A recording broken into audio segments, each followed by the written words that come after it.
दर्शन से आपके आंखों को आराम मिलता है, किस्मत वालों को ही आपका धाम मिलता है। मेरे साईं, दर्शन से आपके आंखों को आराम मिलता है, किस्मत वालों को ही आपका धाम मिलता है। मत करना बाबा कभी खुद से दूर मुझे, क्योंकि चरणों में आपके मुझे सुख तमाम मिलता है।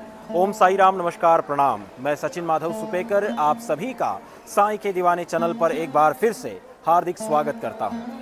दिसंबर का महीना शुरू है और इन दिनों वैसे तो पूरे देश भर से ही, लेकिन खास करके मुंबई और गुजरात से कई सारी पालकियां शिरडी पहुंच रही है और इससे साईं दरबार का संपूर्ण वातावरण चेतनामयी हो गया है।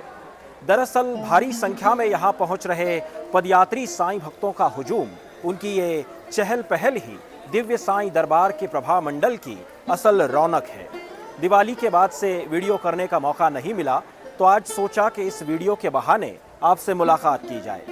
काशीराम शिंपी, अगर मैं आपको इतना नाम भर ही बोल दूं तो शायद आपकी पेशानी पर बल पड़ जाएगा, लेकिन काशीराम शिंपी ये एक ऐसा नाम है जो बाबा के आद्य भक्तों में शुमार होता है और उनकी कहानी भी बड़ी इंटरेस्टिंग है। तो आज के वीडियो में मैं आपको साईं भक्त काशीराम शिंपी के बारे में बताने वाला हूँ। म्हालसापति, काशीराम और अप्पा जागले ये तीनों शिरडी में रहने वाले एक जैसी विचारधारा के अच्छे मित्र थे। शिरडी पधारने वाले संत, पीर, फकीर और बैरागियों का आदर सम्मान करना, उनकी भोजन आदि जरूरतों को पूरा करना वे अपना परम कर्तव्य मानते थे।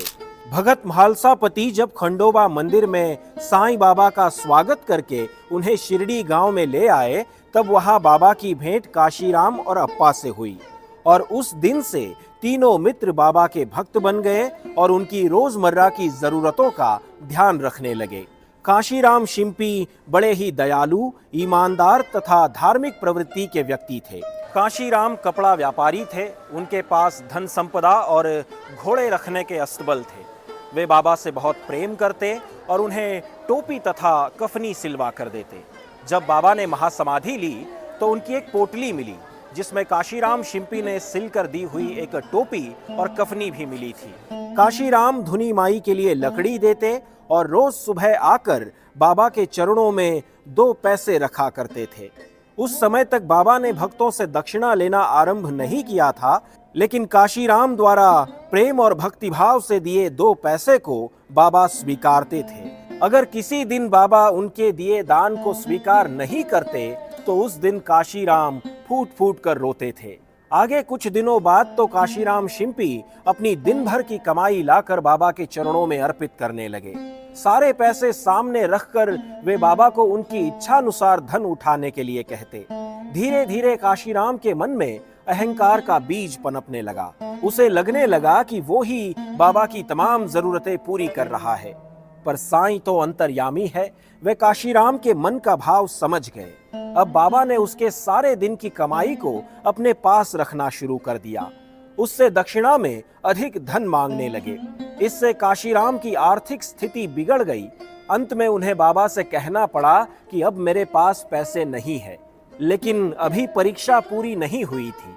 बाबा ने उसे साहूकारों से उधार मांगकर दक्षिणा की रकम देने पर मजबूर कर दिया। कुछ समय बाद तो उन्हें साहूकारों ने भी रुपए देने से मना कर दिया।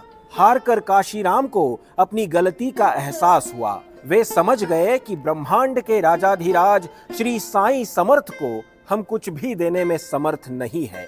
उन्होंने मन ही मन बाबा से माफी मांगी और उसी क्षण से उनकी आर्थिक स्थिति में सुधार होना आरंभ हो गया। काशीराम कपड़े के व्यापार के सिलसिले में कपड़ों के थान बेचने आसपास के गांवों में जाया करते थे। एक बार की बात है, जब वे शिरडी से 22 मील दूर श्री रामपुर के पास वाले नाउर बाजार से लौट रहे थे तो उनका सामना डाकुओं से हो गया। डाकुओं ने पहले तो इनके पीछे चल रही बैलगाड़ियों को लूटा, फिर उनका ध्यान घोड़े पर बैठे काशीराम की ओर गया। काशीराम ने बिना घबराए एक छोटी पोटली के अलावा अपना सब कुछ डाकुओं को दे दिया।